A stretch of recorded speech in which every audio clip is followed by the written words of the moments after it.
recently I watched Pete Davidson's movie. What was that? The King of Staten Island, Yes. I think it is.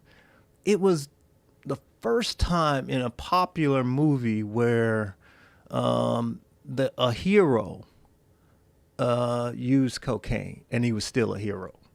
So you might remember the scene where Steve Buscemi and I think Bill Burr, they were talking about... I didn't see the movie. Oh, it was a great scene. I heard it was great. A great scene where they were talking about Pete's dad. And Pete's dad had used cocaine previously. And Pete didn't know this. But it was just a matter of fact. The guy used cocaine. He liked his cocaine. But he was still a good guy. He was a fireman. He was a hero. He was all of these things. And they didn't besmirch him for using cocaine. It's one of the few times that you see in popular culture that somebody uses something like cocaine and they're not besmirched. They don't go down this path of becoming an addict and losing all of their possessions because of the drug. Yeah. And so I thought, like, they're doing something here that's different. And then that was a great scene. Yeah, most of the stereotypes about cocaine in Hollywood are, people using people, seedy people, people that have no compassion for each other, ruthlessly ambitious people doing coke and just all full of themselves and high on themselves and I'm going to take over this fucking town. That's what you hear and see, Yeah, yeah, I hope that changes, man. I know. Yeah. Well, I mean, I would try it with you.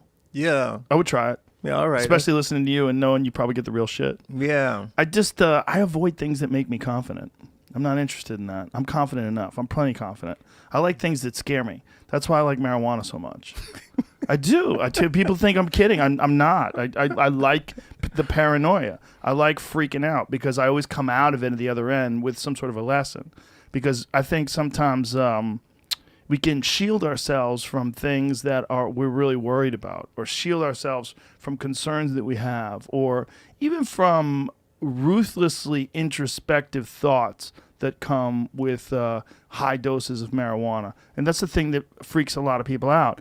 I find them very beneficial. Some of the best moments I've had personally are after some of the wildest trips where I was like, boy, this is rough. But at the end, when it's over, I come out feeling so much better. I feel you. I mean, that's great. I mean, because, that's useful. You feel like you're a better person. That's cool. But sometimes you just want to be euphoric and just enjoy your significant other. Sure. I mean, you know what I'm saying? Mm-hmm. So, so cocaine or some other drug might be useful for that. And so it's not like you have to have only that experience that frightens you and you become a better person at the end of it. I'm all for that. That's fine. You got that. But I would just say broaden your repertoire. That's it. The problem is, if it was legal, it'd be great. Well, like you could get pure cocaine and you knew what you were getting.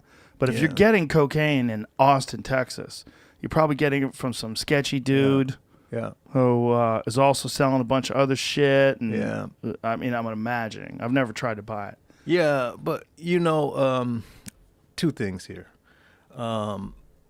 We got the technology to put on the streets where people can just submit small samples of their drug, 10 milligrams, which is nothing, and then they get a readout of the chemical composition of their drug. Right. We have that technology. If the public would put pressure on their officials to make sure that it's available to people where they can submit their drugs, small samples of their drugs, free and anonymously, and then they get this readout. The problem is it's so taboo. Like, if you even admit that you do cocaine, people are like, look at this guy, ready to ruin his fucking life. Barely hanging on over there, Carl. Look at you. Doing cocaine. This is why, in the book, I admit my heroin use, my cocaine use, all of my drug use. So I'm trying to change that image because I have met people all around the world, some politicians and so forth, and got high with these people. Of course, I won't say who they are, but the vast majority of people who use these drugs are people who are responsible, take care of their families, they care about their communities, they do all this sort of stuff. But Hollywood and the media and the mythology is so powerful in showing only this one image. Yes. And I'm trying to really disrupt that because it's so harmful to so many people.